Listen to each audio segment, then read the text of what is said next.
Di sebuah ruang kerja dengan interior modern, didominasi warna putih dan perabot dengan warna yang hangat. Maxime terlihat sibuk dengan berkas di tangannya, hingga kesibukannya terhenti ketika mendengar suara pintu diketuk. "Masuk," jawab Max. Kemudian seorang pria yang berprofesi sebagai asistennya langsung masuk begitu mendengar perintah dari dalam. "Tuan, ini data-data yang Anda minta." "Hanya itu yang bisa saya dapat," ucap sang asisten sambil memberikan sebuah map. "Baiklah, terima kasih, kau boleh keluar." "Baik, Tuan." Kemudian sang asisten pun keluar dan menutup pintu ruangan. Max membuka map itu dan melihat isi yang ada dalam map. "Olivia Jasmine Gotardo, nama yang cantik seperti orangnya," ucap Max tersenyum sambil melihat foto yang tadi dia ambil dari dalam map. "Andai saja aku tahu jika kamu mempelai wanitanya, aku tidak akan melarikan diri, aku akan dengan senang hati menikah denganmu. Apa kau akan bertahan dengan Kak Vano? Apa kau akan menuruti permintaan papi untuk menceraikan Kak Vano dan kembali menikah denganku? Jika iya, aku akan tetap menerimamu walau kau mantan istri kakakku, karena sejak pertemuan pertama kita saat itu, sepertinya aku langsung jatuh cinta padamu Olivia," tambah Max lagi. "Minggir kalian," ucap Jasmine kepada para pengawal. Melihat pengawal hanya diam saja, Jasmine nekat menerobos jajaran para pengawal itu dan berlari menuruni anak tangga. Mereka mengejarnya, tapi langkahnya berhenti ketika nyonya muda mereka sudah berdiri di depan tuan muda dengan berkacak pinggang. "Apa yang kau lakukan, Ha? Kenapa kau menyuruh mereka semua berjajar di depan kamarku dan tidak membiarkanku keluar?" teriak Jasmine di depan wajah suaminya dan para pelayan yang ada di sana dengan berdiri menantang. "Ya ampun nyonya muda benar-benar tidak kenal takut," komentar para pelayan yang menyaksikan untuk kesekian kalinya keberanian yang ditunjukkan oleh nyonya muda mereka. "Apa kau sudah tidak ingin hidup lagi?" Satu kata mengerikan terucap dari bibir suaminya setelah lama terdiam. Mendengar itu, sebenarnya jauh di dalam hati Jasmine juga merasa ketakutan, tapi dia terus berpura-pura berani, dia tidak ingin terlihat lemah di mata semua orang. "Dengarkan baik-baik wahai Tuan Muda Stefano yang terhormat, mungkin aku lebih baik memilih mati daripada harus hidup menjadi tawanan di tempat yang mengerikan seperti ini. Tidak bisa bersosialisasi dengan manusia lainnya, tidak bisa bermain ponsel, berfoto mengabadikan momen tertentu, bahkan tidak bisa melihat berita atau apapun itu tentang apa yang terjadi di dunia.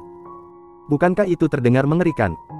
Kau sudah mengurungku di dalam rumah ini, membuatku tidak bisa bertemu orang tuaku, membuatku tidak punya teman, membuatku jauh dari dunia luar dan sekarang dengan tanpa rasa bersalah, dan sekarang kau justru akan mengurungku di dalam kamar. Bisa-bisa nanti aku lapuk dan jamuran. Apa kau waras melakukan semua ini pada istrimu? Kurasa kau benar-benar sudah gila," ucap Jasmine meluapkan segala emosinya. "Apa yang kau katakan?" Stefano mendekat ke arah Jasmine. "Kau tidak waras." Jasmine mundur satu langkah. "Coba ulangi lagi."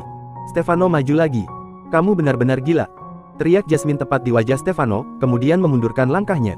"Kau benar-benar gadis yang berani." Stefano melangkah lagi. "Untuk apa aku takut?" Mundur lagi sampai tubuhnya sudah terpojok di dinding. "Jadi kau lebih memilih mati bukan? Kau mau mati yang seperti apa? Apa begini?" Stefano pun membawa kedua tangannya pada leher Jasmine seperti hendak mencekiknya. Jasmine yang merasa terpojok dan tidak bisa melakukan apapun lagi, kini kedua tangannya menyentuh tangan Stefano yang masih berada di lehernya. Bukan melepaskan, Jasmine justru mengeratkan cengkraman tangan Stefano pada lehernya. "Ayo bunuh saja aku," ucap Jasmine dengan suara tercekat. Semua pelayan panik melihat adegan itu, bagaimana jika tuan muda mereka tidak bisa mengendalikan emosinya dan benar-benar melukai istrinya. Mereka tidak tahu harus berbuat apa.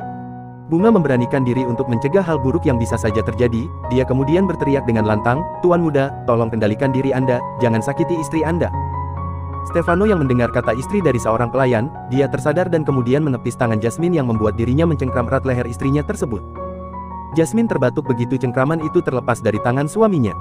Sementara Stefano dia terus memandangi tangan yang tadi dia gunakan. Tampak tangan itu bergetar hebat.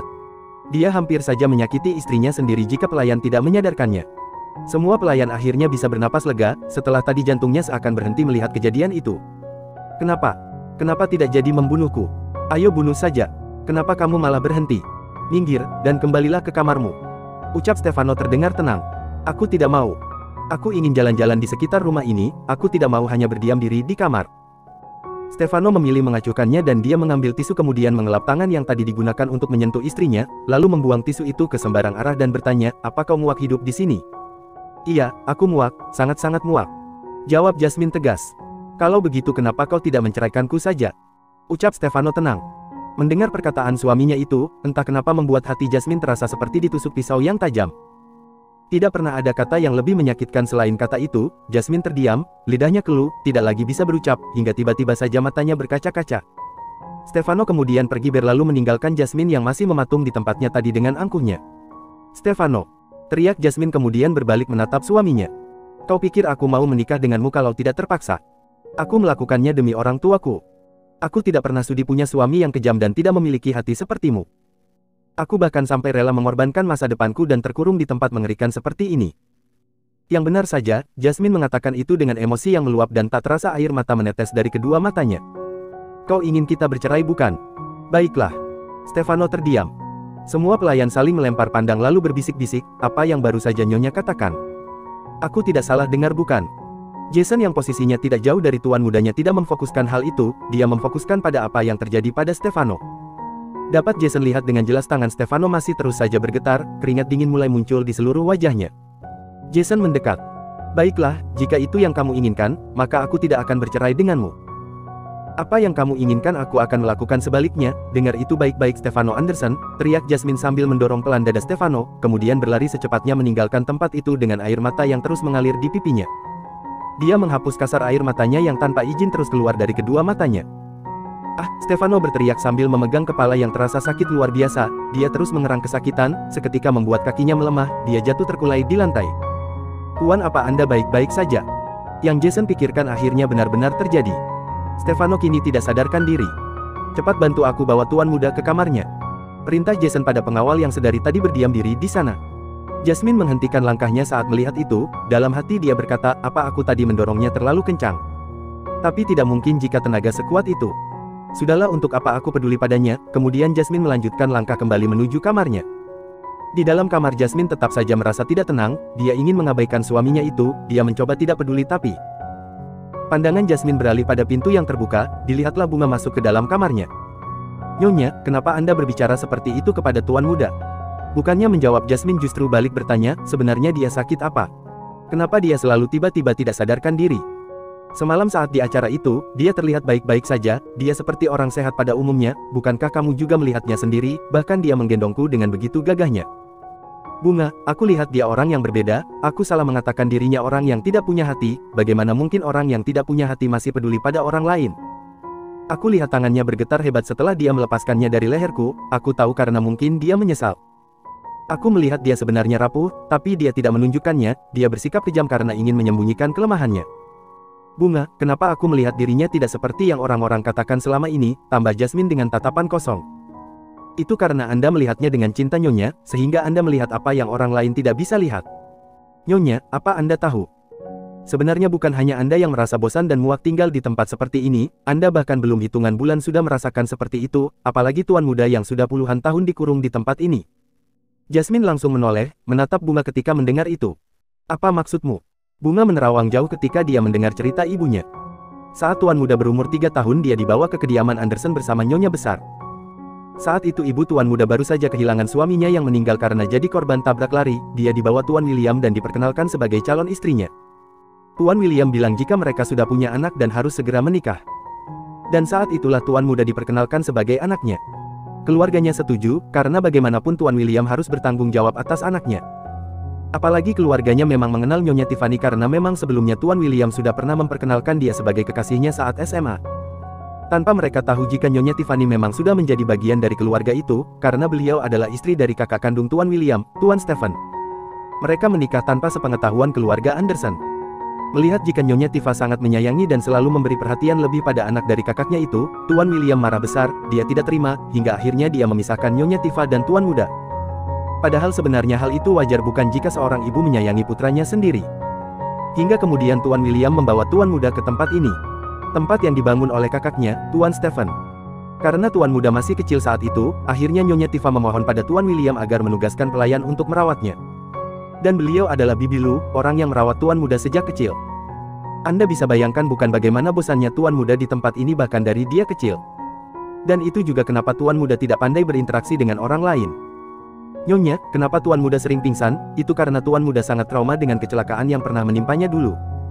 Karena itu semua orang berbicara buruk tentangnya, semua orang bilang jika beliau sengaja membuat adiknya meninggal, mereka semua tidak hanya berbicara di belakang bahkan langsung terang-terangan di depannya. Dan sejak saat itu, jika Tuan Muda tanpa sengaja menyakiti orang-orang yang beliau sayangi, tiba-tiba beliau menjerit, berteriak bahkan kadang sampai menyakiti dirinya sendiri. Beliau bilang itu karena beliau mendengar suara-suara yang mengatakan dirinya monster yang bisa kapan saja menyakiti orang lain bahkan keluarganya sendiri, ucap Bunga menjelaskan. Kau mendengar cerita itu dari ibumu. Kenapa ibumu tahu sebanyak itu? Siapa dia? Tanya Jasmine penasaran. Ibuku adalah Bibi Arum, dia pelayan pribadi Nyonya besar. Jujur setelah mendengar fakta yang diungkapkan Bunga, seakan Jasmine merasakan apa yang dirasakan suaminya selama ini, dia yakin jika selama ini pasti suaminya merasa kesepian. Bunga, aku harus menemuinya sekarang. Aku harus melihat kondisinya. Ucap Jasmine khawatir. Tapi Nyonya kondisi tuan muda sedang tidak baik-baik saja. Tanpa memperdulikan ucapan Bunga, Jasmine berlari keluar dari kamarnya. Begitu sampai di depan kamar suaminya, Jasmine melihat banyak pengawal dan pelayan yang berdiri di depan pintu kayu tersebut. Semua menunduk memberi hormat pada Jasmine yang melewatinya. Jasmine hanya tersenyum, bukankah aku seperti ratu di dalam drama yang sering aku tonton, bangga Jasmine dalam hati. Begitu dia akan membuka pintu, salah satu pengawal menghalanginya. Maaf Nyonya, untuk saat ini Anda tidak diperbolehkan masuk.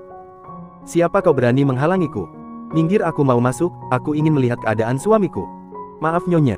Pelayan berbisik-bisik, sepertinya Nyonya muda sudah tertular suaminya. Minggir atau aku akan menggedor pintu ini. Pengawal yang tadi berbicara seketika langsung merentangkan tangannya di depan pintu. Jadi kau berani menantangku? Kesal Jasmine. Mendengar ribut-ribut di luar, Jason yang berada di dalam kamar pun akhirnya keluar. Ada apa ini? Kenapa ribut sekali? Kalian bisa mengganggu istirahat tuan muda. Tegas Jason. Ini Nyo. Ucapan pengawal itu terpotong ketika Jasmine menyingkirkan pengawal di hadapannya. Aku mau melihat suamiku. Maaf Nyonya, sebaiknya Anda kembali ke kamar Anda.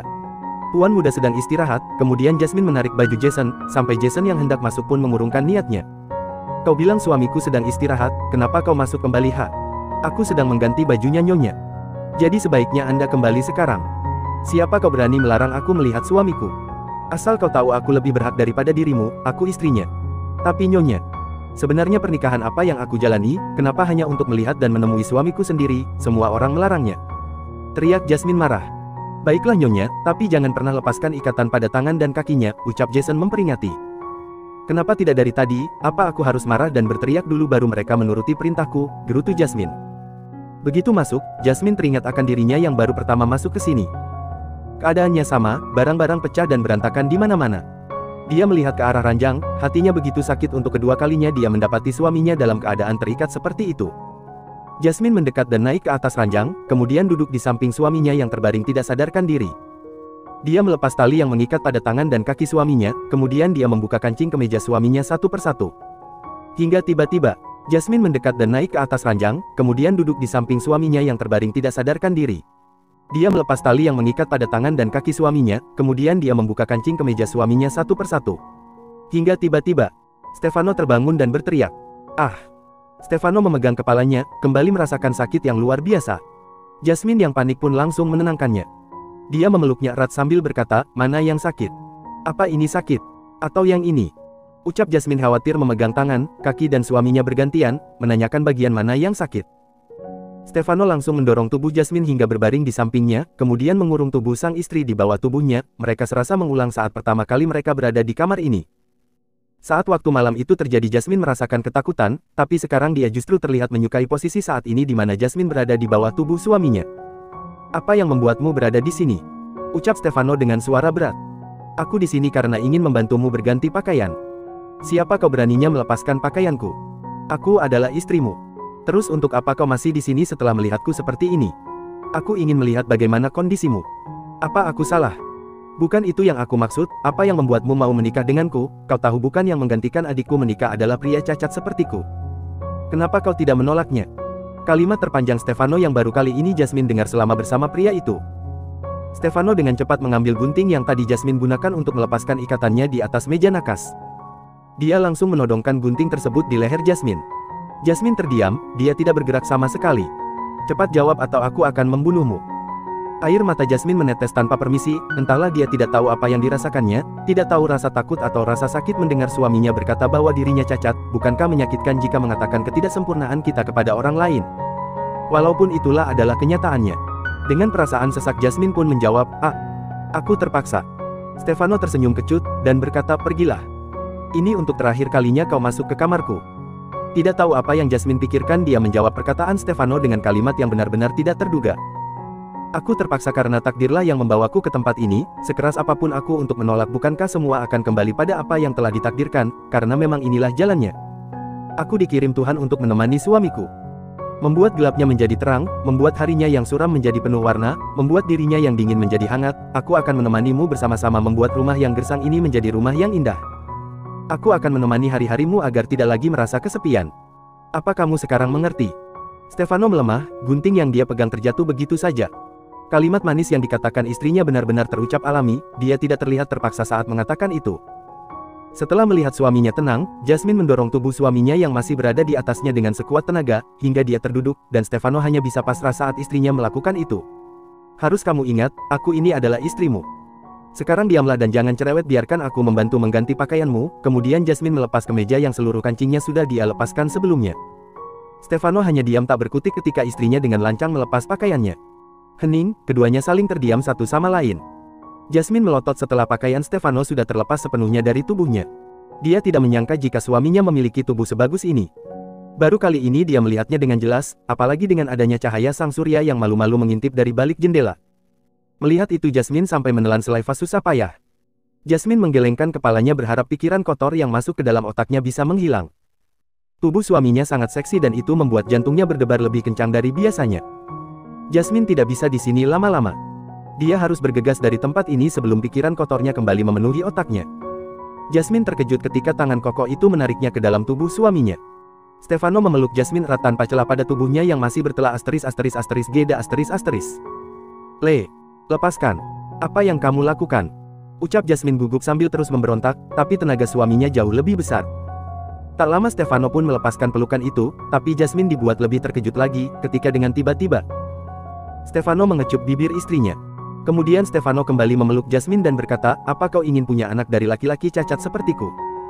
Dan kenapa kau begitu peduli padaku? Apa kau jatuh cinta padaku? Jasmine terdiam, pertanyaan yang sulit dia jawab. Bahkan dia sendiri pun tidak tahu bagaimana perasaannya. Jasmine pun bertanya-tanya dalam hatinya, benarkah? Benarkah aku jatuh cinta padanya? Apa itu mungkin? Bukankah ini terlalu cepat? Ini benar-benar tidak masuk akal. Di saat Jasmine sibuk dengan pikirannya, terdengar suara pintu kamar yang didobrak dari luar.